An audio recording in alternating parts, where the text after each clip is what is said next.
Fly Pod. Welcome to episode 54 of the Fly Route Podcast. I am your host, Anthony, aka Tony Playboy, aka Chiba Chews, aka Unvaxxed Kyrie, and aka Maga Porter Jr. And I have an exciting show for you today. Yo, I'm going to get into the Fly 5 picks for week 4 of the NFL. We are going to spill some tea on the NBA and their current crisis with unvaccinated players. We are going to get into some of the most overrated and underrated things from the beginning of the NFL season. And last, but always not least, I am going to give a big ballers bouquet to Emmanuel Obah of the Miami Dolphins. The Fly Route Pod. The Fly Route Pod. The Fly Route Pod. The Fly Route Pod. Y'all is Tony Playboy. All right, we're starting things off a little bit differently today. We are going to start with the 5 fly picks. And boy, oh boy, have I been getting worked. I went 1-4 last week again. And you know what? That gave way to a great new opportunity. Sometimes failure is success. And a new sponsor that I want to talk to you all about today. Yo, do y'all like free money? Yeah, that's what I thought. So let your boy put you on. Check out Pick'emores using our link, pick'emores.com/fly. It is free to play each week. All the NCAA football games and NFL games are up, and the players with the most correct picks each week win cash prizes. That is it. There is no catch. The pick is yours. Pick'emores. All right, now that brings us into our Fly 5 picks for this week, and I'm excited to give you all these. I am feeling a little bit of a turnaround here. I have participated in the NFL Pick'emores contest, and I'm going to give you some of the picks that I put in. All right, Detroit versus Chicago. I took Chicago at -2.5. That is odds from Pick'emores. Look, I understand that Chicago is in a panic right now, and that last week looked terrible, while the Lions have looked competitive in each of their games all season long. I get it. We took 9 sacks on 20 pass plays. It was even worse than I could have imagined. And I told you all to be afraid for Justin because of how good Cleveland's pass rush was. Look, and I get that. You've heard it all already. The game plan was terrible. Nagy, I want you to know, is historically poor at making adjustments for an offense. We saw that with Mitch Trubisky. But things will not be that bad 2 weeks in a row. I think that Justin Fields will still start, even though Nagy has been very elusive about who the starter is going to be. I feel that he is going to be used better, but most importantly, Detroit's pass rush is not half of what the Cleveland Browns pass rush is. So the repeat is a non-starter, 100% unlikely. Chicago's defense has played up to his moniker this year, being the monsters of Midway, and I expect them to look much more like they did against the Bengals than they did against Cleveland or the Rams, who are both top 10 offenses individually. Actually, top 5 if we're talking about the Rams. And the Lions scored less points per game than the Bengals, are less explosive than the Bengals, and Desai has had them boys in Chicago third in the league in sacks with 11. And that's only one behind Cleveland, and we gave them 9 last week. For now, take a breath. Things are not as bad as they seem in Chicago. It's way too early in the season to panic. The Bears-Lions game is pivotal, and I am taking the Bears -2.5. All right, the second pick. The second pick is the Browns versus the Vikings. I really like this game, and this game might be my safest bet of the week. The Browns are only favored by -2. 2 is a great line for the Browns. I don't even think this game is going to be all that close. The Vikings' run defense is absolutely atrocious. It is just as bad, if not worse, than Kansas City's rush defense. They give up the 5th most yards per attempt in the league at 4.8. Cleveland has the 2nd best rushing offense in the league, only behind Baltimore. Cleveland gets to go into Minnesota and be exactly the team that they want to be and play to all of their strengths and stomp on the Vikings this week. All right, next game. Ravens at the Broncos. I like this one. Ravens 1.5. I can keep this one quick. If you listen to last week's episode, I think the Broncos are a little bit of fool's gold. Their opponents are combined 0-9. The Ravens have played the Chiefs and the Raiders. The Broncos have something to prove to me, and with a line this small, because the Broncos are at home, I'm taking the Ravens. All right, the next pick. And this is the game of the week to me. These are two of the most explosive offenses in the league, and it's going to be hard to beat out how good this game is. And that's the Cardinals versus the Rams. I'm taking the Cardinals plus 5.5, and I was so close on taking the Rams here, but I don't think the Rams will cover the spread. Kyler and Stafford are both looking like MVP favorites right now, firing on all cylinders, and defense to me wins championships. The Rams defense is getting all the hype, but the Cardinals are better than the Rams defense in pass defended, fumbles, and sacks. I think the Cardinals will lose this game. Don't get me wrong, but I think they will lose by like a field goal, and the difference is going to be mainly the coaching between these two teams. I would take Sean McVay every day of the week and twice on Sundays against Cliff Kingsbury. I say Rams by a field goal. The Cardinals plus 5.5 is where I'm going there. And the last game here, and I think this is the game with the best storylines of the week. Everybody's going to want to hear about these and talk about these, and that is Tampa Bay versus the New England Patriots. I'm taking Tampa Bay at minus 6.5. This is the game that we all want to see with all the drama surrounding Brady leaving Foxborough. He's going to get to go back in there. And honestly, I think he has the home court advantage or home field advantage over Mac Jones in Foxborough. He's going to want to absolutely destroy them, twist the knife in as much as he can. And the thing is, even if he didn't, and even if Brady has a really bad game and Bill Belichick does some Belichickian defensive voodoo and really gives Tom fits, the Bucs are still going to win this game, and it's not even a hard thing for me to believe. The Bucs are better defense up front, not out back. The Patriots secondary has actually been surprisingly good, but the offensive gap between Tampa Bay and the New England Patriots this year is the size of the Grand Canyon. And that's why I'm confident taking this line, Tampa Bay minus 6.5. Those are my 5 fly picks. I will have the rest of my picks for all of the games that are on Pick'em Wars this week on Twitter this week. Make sure you follow at the Fly Route Pod so you do not miss them and you can ride along to some of that free cash.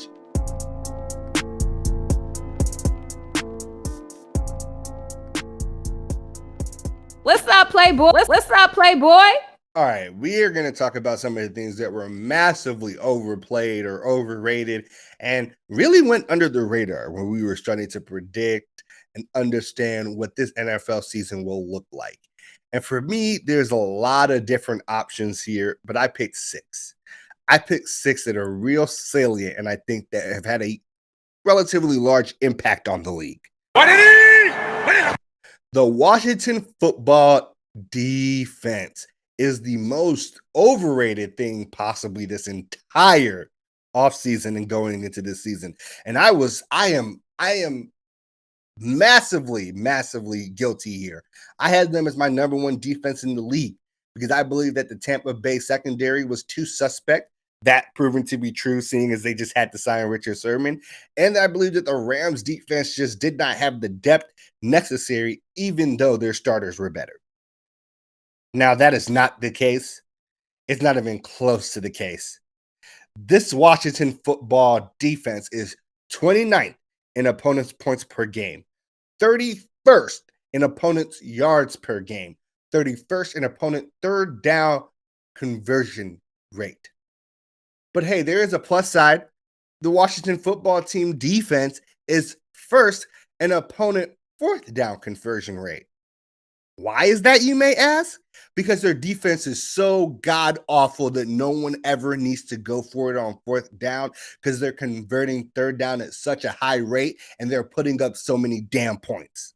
Now, look, this team is also 24th worst rush defense in the league, 29th worst pass defense in the league, statistically very close to the league's actually worst defense. We all whiffed, and I mean really, really whiffed so far on this Washington football team defense.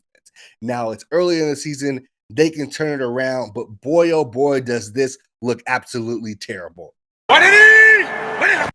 The return of the Patriots is the next thing that is massively overrated for me so far. And the Patriots look even worse without Cam Newton. And that's the funny part. They cut Cam Newton, and I think that so far they have been massively worse off for it. The Patriots team right now could easily be 2-1 and possibly even 3-0, even though that Saints game wasn't particularly close, going into week 4.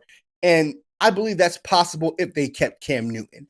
This is wild. The New England offense is bottom 10 in the league in the following things: yards per game, yards per play, points per game, yards per pass attempt. And they are, and this is the most important part when we're talking about someone like Cam Newton, who is a really, really, really strong goal line threat consistently in this league, whether you think he's poor or really good. Every year he's been in the league and been playing. They are dead last in converting red zone opportunities into touchdowns. Dead last, losing very close games. Dead last. And that's why I'm telling you, massively overrated so far. Now, is this going to be good in the long term for Mac Jones's development? 100%, because he's surrounded by things that are very great. He has a good offensive line. He has some receivers out there, some running backs, a good scheme, a good coach, etc. If Bill is willing to punt on another opportunity at the playoffs to get Mac Jones ready for the future, that's perfectly fine with me. But so far, the story of their comeback has been a little overtold. All right. This is the last one for me. The last thing that it was massively overrated coming into this season was the demise of Derrick Henry. And after his week 1 flop, people were all too ready to dance on the grave, call the coroner, spread the flowers out. Oh no one has ever come back from having 2 back-to-back 2,000-yard seasons. Okay. None of those running backs were ever the same. Okay. Sell Derrick Henry now. Don't draft him at the top of your leagues. He cannot keep his crown. Okay. He put up a stinker in week 1. He still leads the league in rushing right now. Again. Even keeping that terrible week 1 into his yards per game on a 17-game season, he is on pace for over 2,100 yards. I thought y'all said he couldn't do it again. We gonna see. But so far, the demise of Derrick Henry, King Henry, is massively overblown, and he is showing y'all he is ready to do it for a 3rd straight season. All right, let's flip the script a little bit. Let's talk about underrated things that were undersold to us. The thing that was most undersold to us was the Arizona Cardinals so far. People thought the Cardinals would be 4th in the NFC West, and now they're near the top. People had them missing the playoffs because you wouldn't think all 4 teams in the NFC West could make it in. That's not the case anymore. Seattle is now in the space that we thought Arizona was. Arizona possibly might jump the 49ers with how well they're playing. They lead the league with 34 points a game. They are 2nd in yards per play, yards per game. They are arguably one of the best offenses in the league and probably the top 2 offenses. At least 2 of the top 3 offenses in the league are in the NFC West with them and the Rams. They have been doing that well on offense while being good on defense. Not great on defense. They were definitely great that week 1, but good on defense. They have the 3rd best turnover ratio in the league. So they're able to put up points and they turn you over more than you can turn them over. That is a recipe for a winning football team that is a playoff team that is going to shock and surprise some people and most likely save Cliff Kingsbury's job. All right. The next thing is the Bears defense. And there was a lot of chatter coming off that week 1 loss to the Rams. This Bears defense isn't the same as what it used to be. There was a lot of, it's been years since people were really scared of this Bears defense the way that they were during Mitch Trubisky's early years. They aren't those guys anymore, is what we kept hearing. I had the Bears defense ranked 11 coming into this season. And that's because I was with you all. They lost some key elements like Kyle Fuller in the secondary. But I believed in what Sean Desai could do, and I believed in our ability to really nurture defensive talent. We are currently 3rd in the league in sacks at 3.7 a game, almost 4. This defense has been very good facing some really good offenses. We played the Rams and the Browns. Those are top 10, top 5 offenses, and we are still above average in almost every category in defense in the league. Remember that as we start to soften up in our schedule a little bit. The last one for me, and this one I'm going to have to eat a little bit of crow on. The Las Vegas Raiders. They were undersold for sure coming into this season. That being said, I'm still not sure that this team makes the playoffs and continues this success for the rest of the season. I don't want people, especially Raider Nation, to like oversell being this good this early, because the late season collapse has kind of been the marker of John Gruden with the Raiders.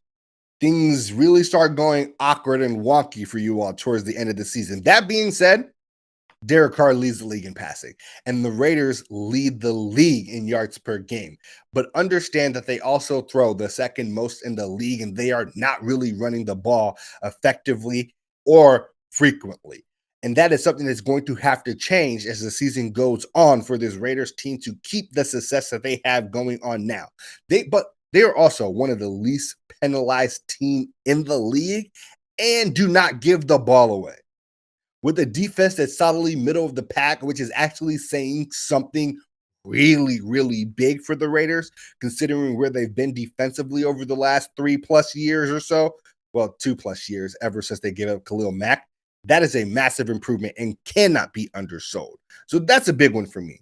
Like the Raiders fans, Raiders Nation, don't take your victory lap just yet.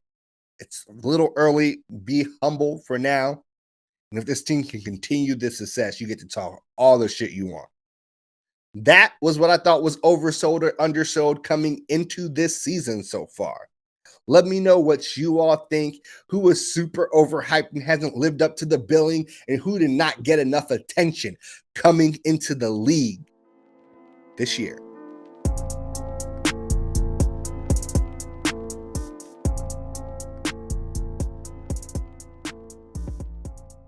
Welcome to the Tee Off. Ooh, spill that tea, sis. This is usually how we like to start our show, but we put it on the backhand here. I like to spill some tea on our favorite athletes and some of the crazy situations they get themselves into.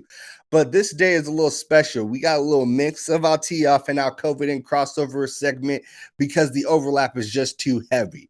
I want to start with a very, very controversial comment that was made this week to lay the foundation for this segment. And that was NBA legend Kareem Abdul-Jabbar, who had these words to say, and I can quote this: "The NBA should insist that all players and staffs are vaccinated or remove them from the team. There is no room for players who are willing to risk the health and lives of their teammates, the staff, and the fans simply because they are unable to grasp the seriousness of this situation or do the necessary research." That is heavy-handed statement from an NBA legend whose word holds a lot of weight in this league and in basketball circles. It is heavy, and I'm not gonna say kick them all out the league. It's aggressive, right? Even though we have seen some ESPN employees get the boot for not mandating or complying with the vaccine mandate that they've had. We see other employers doing that all over the world, actually. But it's a little bit different for the NBA because the NBA has a players association, i.e. a union, and these things have to be contractually bargained with the union. And even though 90% of NBA players are vaccinated, the minority 10% is somehow holding the union hostage to say that this mandate cannot happen. So the NBA won't do anything about it so far. They will not backtrack on the union. Adam Silver was really, really, really open about that last season when people were expecting this to come around. He was like, "This is not going to happen. We have to get compliance and agreement with the Players Association," which also does not seem like it's going to happen. However, players are having to deal with some local restrictions in their home markets that are going to make a pretty large problem for the NBA as we go on here. And that is particularly for the New York teams, the Toronto team, and teams in San Francisco. So that's the Knicks and the Nets, the Warriors and the Raptors. And the Knicks for this has no problem. The Knicks apparently are 100% vaccinated, but in these jurisdictions, people in the home market must be completely vaccinated, or in case of New York, have had one of the shots to be allowed to play in the arena. This will not affect visiting players. People think this is a little hypocritical, but visiting players are in and out. It's a lot less chance of a risk. Home players will play 41 games in that arena. It's pretty consistent. So the hypocrisy of it is there, but there's a pretty logical reason behind it. Now, this is going to affect some pretty key players in the league. And the first one I want to talk about is Kyrie Irving. And Kyrie Irving has been one of the most outspoken COVID deniers and vaccine deniers that we have in the NBA. And most importantly, he holds an executive position in the NBA PA. If you're connecting some dots, that makes a lot of sense about how it's going to be very hard to shift the NBA PA's position on something like the vaccine. And Kyrie Irving said, look, he wants to have his privacy respected. He says that he knows he's going to be there and be available for his teammates. We don't really know how, considering the vaccine restriction. But regardless, he wants his privacy protected. And Kyrie Irving actually had some of the most reasonable statements on this issue. Kyrie Irving, now people are trying to toss his name in trade rumors because, like, if a guy can't play 41 home games, and if you make it to the playoffs, especially if you have home court advantage, that's over half of the series, you can't have one of your best players. What are you going to do about it? You would hope they get vaccinated, but if they say no, and that's their personal choice to say no, there are consequences to that choice. They can't play those games. Well, what are you going to do about it? People want to toss Kyrie in some trade rumors. How are you going to trade Kyrie? That's KD's boy. They came there together. You got KD because you got Kyrie. But then, man, we've also heard those rumors. They've been denied about Kyrie saying that he would retire if he was traded. People are a little afraid of that. It'd be difficult to move that with those two pieces. And then we go down to Andrew Wiggins. And Andrew Wiggins was an interesting one because Andrew Wiggins first tried to apply for a religious exemption. NBA was like, nah, cuz. And the NBA was kind of forced to say nah, cuz, because the city of San Francisco was like, nah, we don't do those for the vaccine. Which meant that the NBA making any type of request or exemption would be irrelevant because they would still have to abide by San Francisco's laws. You know, this is what ended up causing the 49ers, for all my football fans, to have to play in Arizona last season. So there's really nothing that they can do about this. There's been like the fake Draymond edit with the fake t-shirt going around that was pretty big for buzz here. And it seems interesting for me because Andrew Wiggins definitely seems like an easier trade bait or target for a team like the Warriors, who are always trying to get better and make some additions to their squad, if he cannot play those 41 games. Of all the players that are unvaccinated that might get traded because of their vaccination status that actually matter, that you know their names and their importance of, Andrew Wiggins is probably the most likely one for me. Now, if we're talking about the Raptors here, which is separate, the Raptors situation is actually mind-blowing for me when it comes to the COVID vaccine. First question is, do we know if the Raptors are actually going to play in Toronto again? They played in Tampa last season. That was kind of a struggle. They can go back to Toronto and play their games. However, the home team players will not be able to enter Toronto and stay in Toronto for the season-long period of time without being vaccinated, period. They can't get into the country based off what I have read in the research that I have done.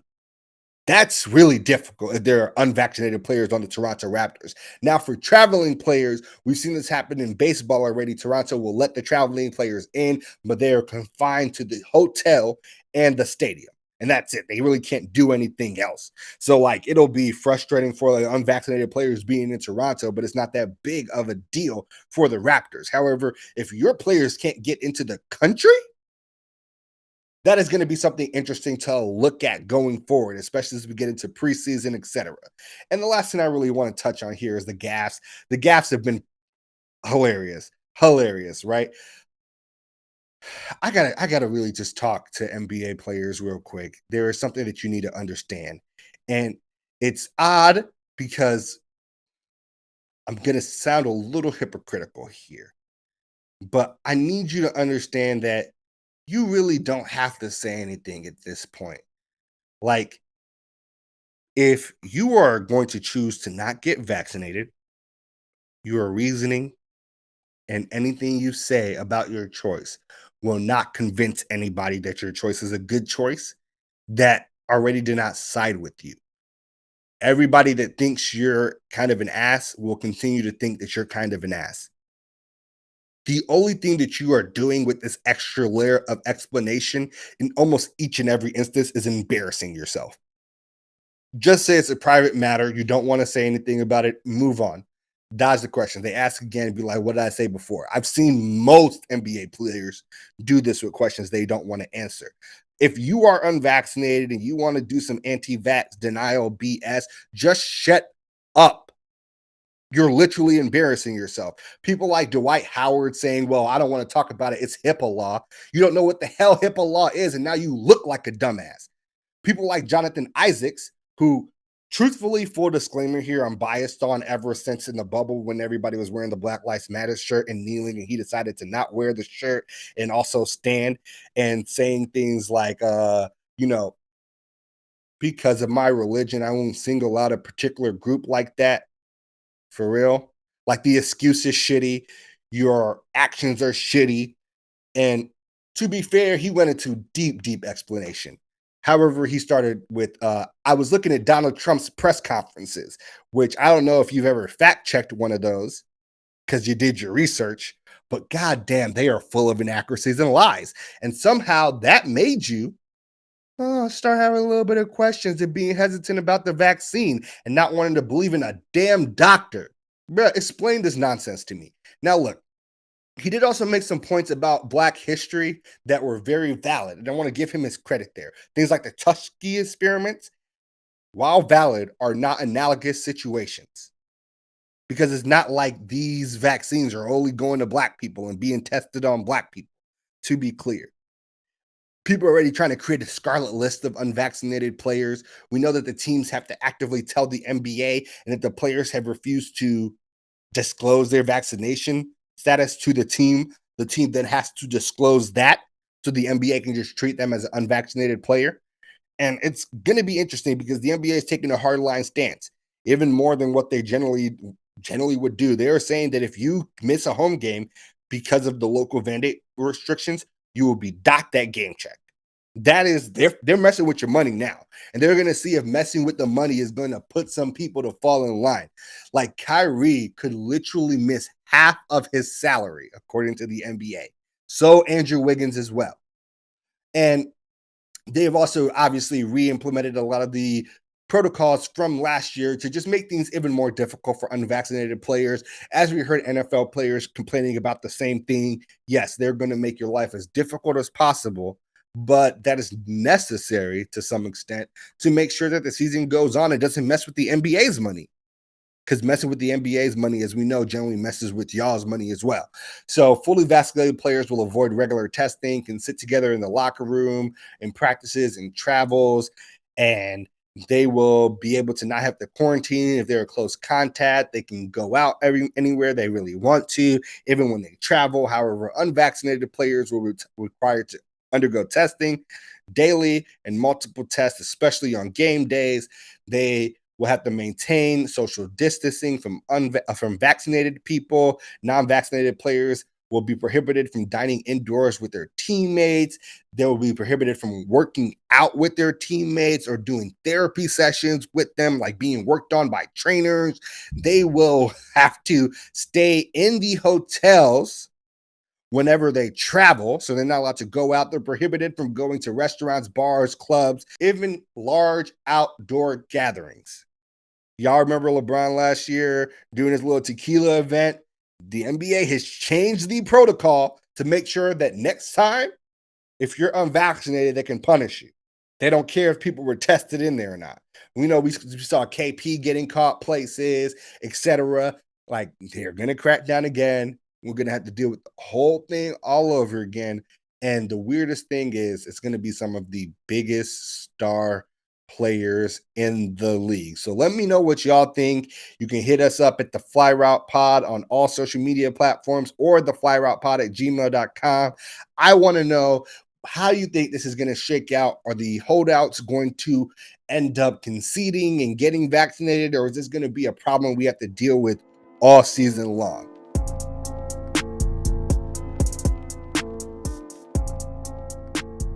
Y'all is Tony Playboy. All right, welcome to the final segment of our show, the heart of our show, Ballers Bouquets. Too often in the media, people only want to focus on the negative and salacious things athletes do and never want to give them their credit where credit is due. Here, I like to make a change. And this week's Ballers Bouquet goes to my fellow Nigerian, my fellow Igbo man, Super Bowl champion, Emmanuel Obah of the Miami Dolphins, for his participation in the community service day with the Miami Boys and Girls Club.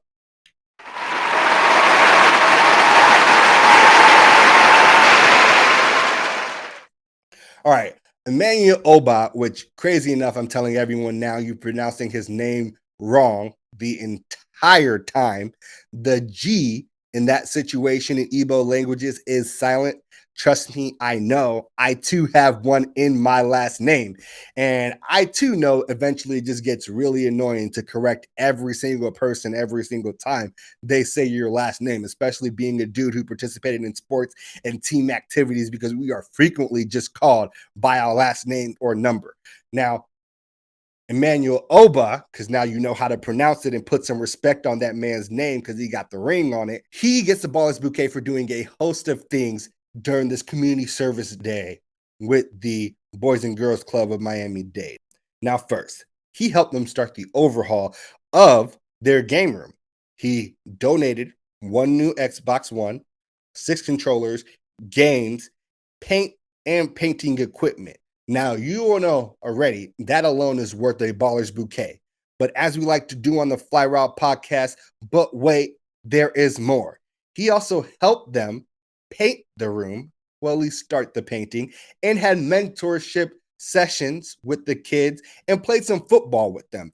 And we talk about how important it is that even though a lot of athletes open their wallets up, and that is great, and we should commend them for that, it is also just as important when they spend the quality time and interact with these kids, show them faith in people that are successful that look like them. And that is an impact that can never be overstated, and I will never get sick of saying. And this isn't Obah's first act like this. Last year, he donated Chromebooks and necessary software to kids in the Houston area so they would be able to participate in virtual learning. He also did that with the Boys and Girls Club of Houston, where he is from. But that was this week's Ballers Bouquet. All right, that is it for episode 54 of the Fly Route podcast. We're experimenting with a little more quick form action, getting things at you in a faster pace. Let me know what you all think. As always, I want to thank all of the listeners and viewers, whether it's on Audia, Apple Music, Spotify, YouTube, Facebook, Twitter. Our Twitter is jumping right now, so y'all better get on before it's too late. As always, thank you. We really appreciate you. Your feedback means the world, and I cannot wait to bring you all episode 55 next week. The Fly Route Pod, the Fly Route Pod, the Fly Route Pod, the Fly Route Pod.